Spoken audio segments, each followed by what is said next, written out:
that I was sharing with the circle here that I woke up nervous this morning about teaching animal Reiki at the Omega Institute in New York next week and talking about the anxiety and all the different reasons that's there.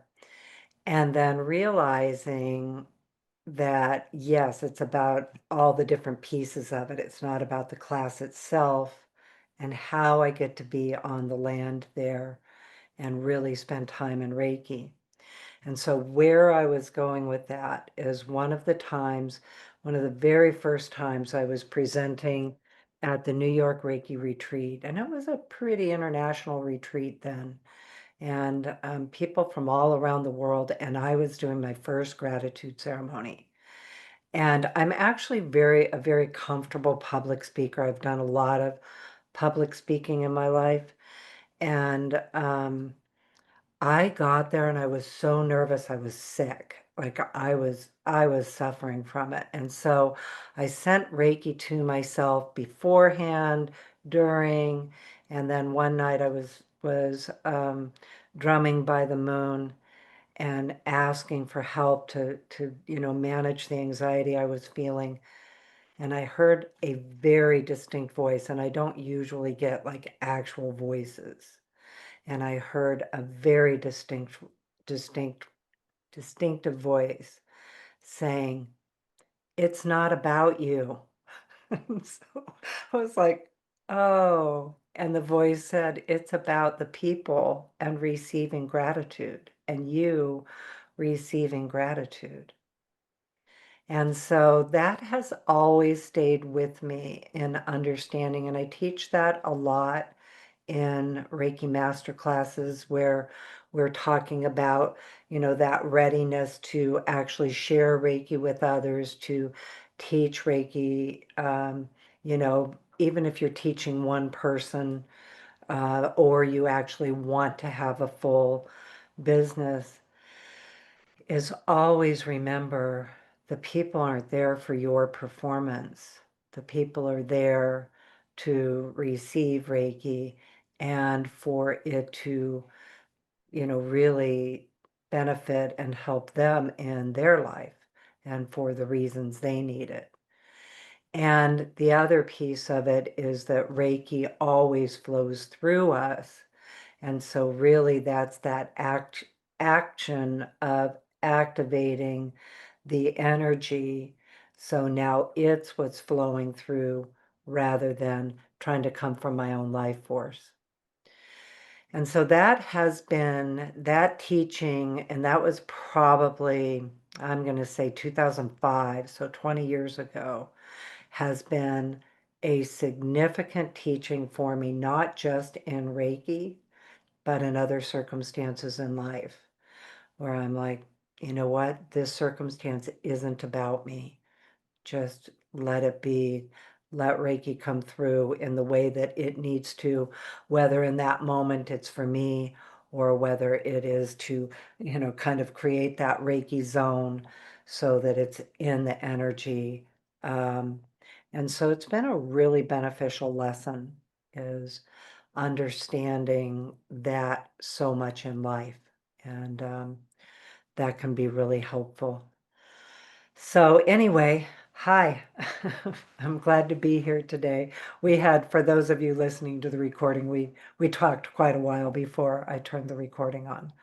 So anyway, welcome everyone. And today, what I actually want to talk about that segues into this topic, what we've been talking about, I love how that always works, um, is Reiki being a spiritual skill and tool. So what we know with Reiki is that we don't actually have to know a lot about it for it to work and to do the work. Because of the attunement that we receive, we actually are able to deliver Reiki completely knowing the energy is actually doing the work and it's not dependent on our conscious ability to know why it's working, how it's working. So when I talk about Reiki skills and developing Reiki skills and the ways to do that, and if you want to do more of that, how to discern that for yourself, I'm really talking about Reiki skills in consciousness. So really understanding that one of the most important reasons, or the most valuable, I will say, reasons that you might continue to develop your Reiki practices, to, receive the higher levels of Reiki attunements and classes and training. It could also be in other modalities. It doesn't have to be in Reiki. One of the things that I find with Reiki is that it's so easy because it doesn't have a lot of demands on us in order to receive it, in order to learn it.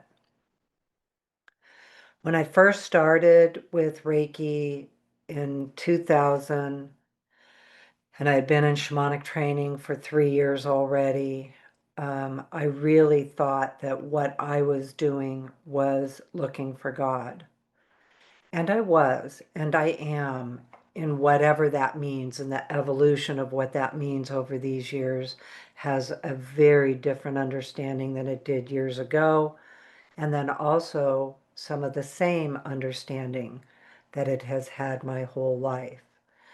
But there's an evolution of what that means. But what I really discovered with all of the spiritual training that I've done in shamanism and Reiki and really even other modalities, it was always about finding myself.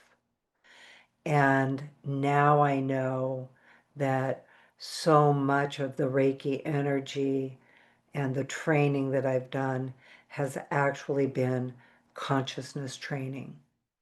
Learning how to live with greater awareness, intuition, spiritual presence, living with it on a personal level, being able to, manage the life circumstances that we're in, manage the creativity, inspirations that I have that I really want to manifest, and the things that, I have goals and accomplishments.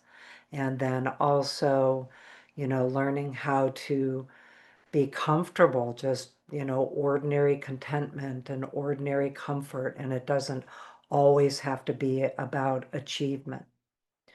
So what I've found with Reiki training, and why for me it was something that I wanted to continue to do, and I still continue to do, I still work with it regularly in various ways.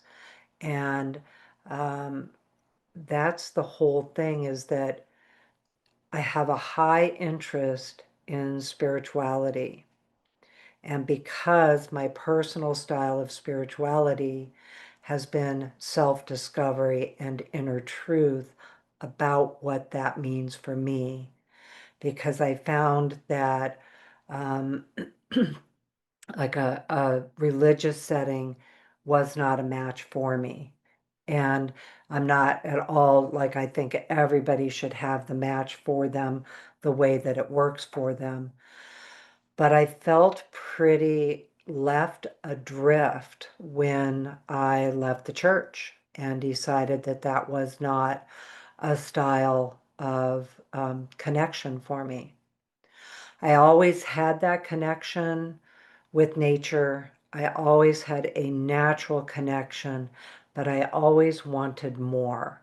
And I wanted the ability to be in that mindset and have a higher level of consciousness.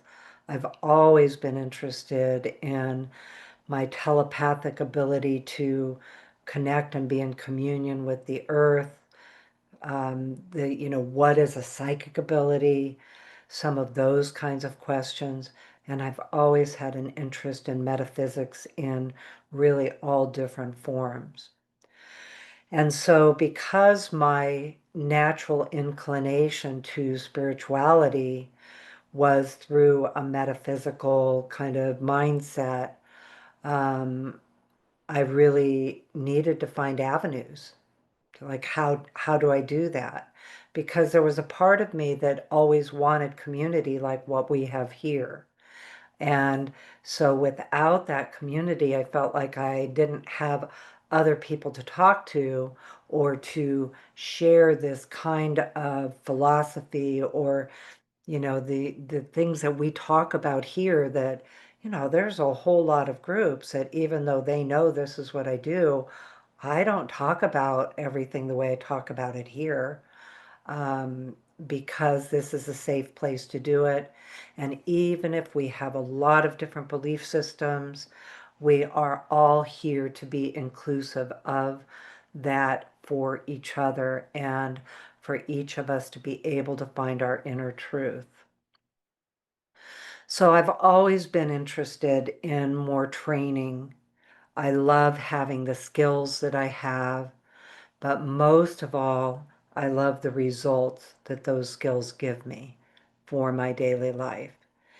And that was the other piece I would say, looking back to when I started, I really felt like the training that I would have when I was spiritual, I would be more out of body and more in the higher frequencies of consciousness all the time. Like I would be in probably what, you would think of as an enlightened state. And I've reached moments of that. I've definitely had experiences of knowing that truth within me, even if my human experience isn't experiencing it in the moment. So the training for me gave me an avenue of finding pathways. How do I get there? I'm always about the how to, and kind of always been that way. I wasn't actually a good natural student in school, but I've always been, a pretty natural student of the things that I'm really interested in. I like learning and I like growing. So, where that brings me to today for all of you, because we are going to go on a Reiki journey after this, so that you can go inside and really go into that inner knowing of where you are today with your spiritual training, with your consciousness training. Is that Reiki? Are there other avenues that are calling you, different pathways of it? And sometimes I think it's important to realize that it's not always about doing something, quote, spiritual. A lot of times we're in cycles in our life where our spiritual training is in the day to day, you know, get up, do your job, go home, do it again tomorrow. There are cycles when we know we are in that cycle. And that is also spiritual training. So being aware of it's happening, if that is your interest to perceive it that way, it's happening in all cycles of our life. That was another big piece that I had to learn to let go of, to think that I was either pursuing, my spiritual path, my consciousness training, and I was in that kind of state, or I was doing my daily life to do daily life things. And when I started with all of this, we had our 30-acre farm. I had a full-time business as a fiber artist. My kids were teenagers. So like a pretty busy life, needing to be able to, take care of my daily life and everything that was involved with that. And so I remember at the time feeling like, but I just want to meditate, or I just want to, I want to do my journeys, or I want to be able to travel and go to classes in other places. And now I can look back and realize that that was equal spiritual training as being in classes, traveling, that kind of thing. And I did do a lot of that, so it wasn't like I didn't do any of it. But I had to learn that there's not an either or with our practices. So, as many of you know, I have spent all of these years in shamanic training and work as well, and teaching that, and then, coinciding with Reiki, integrated together. Always, for me, they've always been integrated. But what I really discovered through all of the different pathways that I have taken, and the different trainings that I've done, which I have loved every one of them, even the ones that I was thinking, what was I thinking of doing them? Some of my vision quests were super hard, and some of the sweat lodges were really hard, and just some of the practices that we did were hard. So I loved the practices. What I discovered for myself is that ultimately I have really liked the way Reiki itself does the work. And so remembering that Reiki is actually the energy, spiritually guided life force. And so over all these years, I've always been like, what does that mean? And how does that work? And how do I use it in my everyday life? How does that help?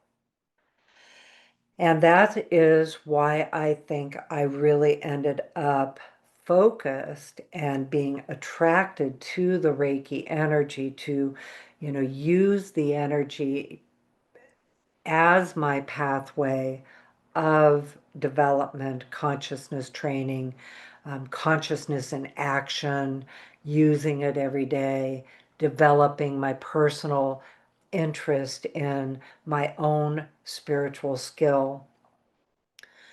That I liked the way the energy does the work.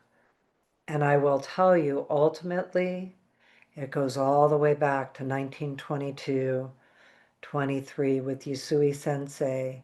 When he received Reiki on the mountain, he received the energy.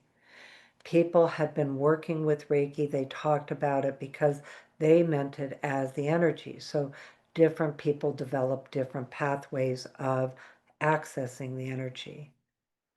When he was inspired in 1923 to receive the attunement to the Reiki energy, and he received that guidance, and then he spent his years developing it and developing an actual system that would work so that we could receive this energy without the 21-day fasting and meditation that he did, the 3 years of training in a Zen Buddhist monastery, the years of his spiritual development and spiritual growth, that attunement would naturally and immediately give us access to the energy.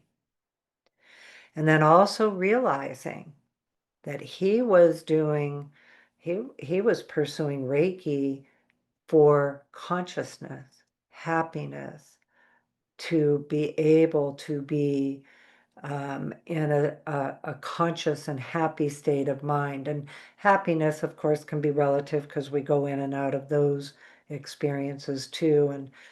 And we can have a duality of knowing that inside I'm actually happy, but outside I don't feel that way. So there can be that difference. But back to the attunement. So when I really realized the difference in accessing the Reiki energy and the how-to of it, that is what attracted me to the energy, and then the ease of it.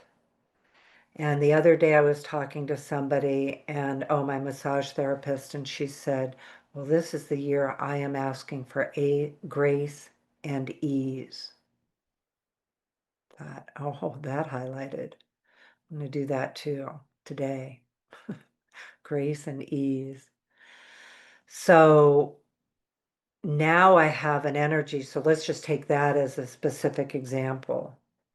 I can immediately invite the Reiki energy. I'm going to be busy all day for really even a couple of weeks because of getting ready for the trip. I'm still teaching Animal Reiki Master online, after this. I go back online. Robyn's teaching it now. But I need it to be able to work with me in my daily life. I need it to be able to work with me today, to meet me where I am right now, because I actually cannot really go and spend as much time as I would like to be in a Reiki meditation or, really engaging on a very deep level. So other times I am able to do that, and I love that when that is the way I can be. But right now, the skills that I need are how to do all of it on the fly. And I talk about that a lot. We talk about that a lot, Reiki on the fly. And so I love that about Reiki is that it meets us where we are. And as I said at the very beginning, it does not require us to know everything about it for us to be able to receive it and also then to share it with anyone else, to have it surround us. I'm going to be sending it ahead of myself. We can send it behind ourselves. So it doesn't require us to know everything about it or to be really super skilled in all of the ways that it can work because of that attunement. It gives us actual access to the energy, like plugging us right in. And so when we're using the Reiki energy, it's flowing through us. And so I love the way it does that. It naturally works with grace and ease. It naturally fills us up with what we need to receive, even as we are giving to others. So it doesn't require that specific skill to know everything about it, or even to be in deep experiences of knowing that we know we're receiving it, or doesn't require us to be in really powerful experiences of, that, oh, I'm giving Reiki or I'm receiving Reiki for Reiki to do the work, because it knows how to do what it does. At the same time, why take more Reiki training? Because it benefits us to continue to expand our capacity. It's like a muscle that grows, that we even have the ability to access it, hold it, be with it on the fly or lengths of time. And so the training that comes with it brings you a greater capacity and then develops the skills in your life that really benefit you to have. So the skills in consciousness, the skills in, being able to connect with your own spiritual vision and practices, and what does that mean for you? For a person who, maybe views spirituality from a more scientific or universal idea, it will take you to the depth of that meaning for you. And what is that depth? For a person who does have a religious practice or a particular religion that you're following, it does take you into the depth of that. And then for people like myself, where I really, I guess I never realized it until even I'm saying it right now, that I have, I would say it's an independent spiritual path. at the same time with others. So, because I really love community.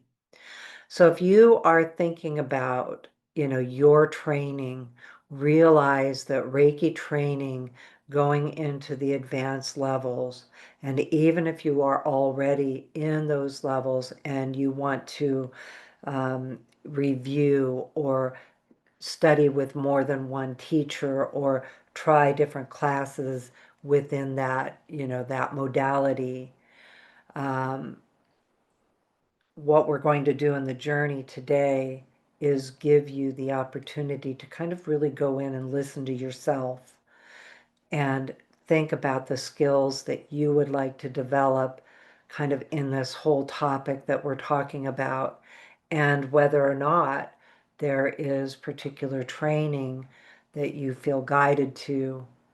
I think also the other thing that happens with it is maybe that's not even something you're thinking about right now,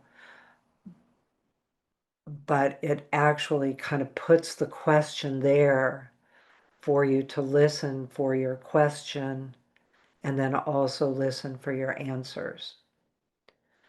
The other thing I love with Reiki training is that it is literally ongoing and unlimited. So I find that through all of the experiences that I've had in my own personal self-discovery and personal development, professional development, is that it is so unlimited, and I love that. At first I was impatient and wanted it all to be happening right now. But then, now that I discover all these years later that it's continual, that's the exciting part. Like there's always more. Even Yusui Sensei said that. He said in his state of consciousness, he felt like he was at a 4 out of 5. And what that meant was that he could continually always add that, receive more. And it goes back to even his instruction was for Reiki people to continually develop their ability to receive Reiki and the quality and the quantity of it that develops with that receiving it.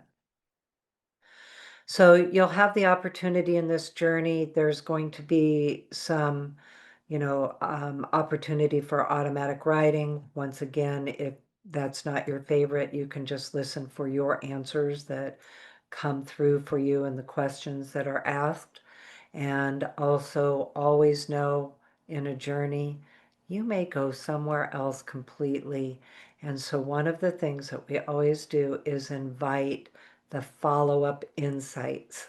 Like, give me the follow-up insights, you guys, so that you can hear your answers beyond today and hear your answers, through insight, or, those sudden moments of like, oh, it might not even seem related, but it still is instigated because you are activating your consciousness. You're activating your higher mind. You're asking questions from another place within you.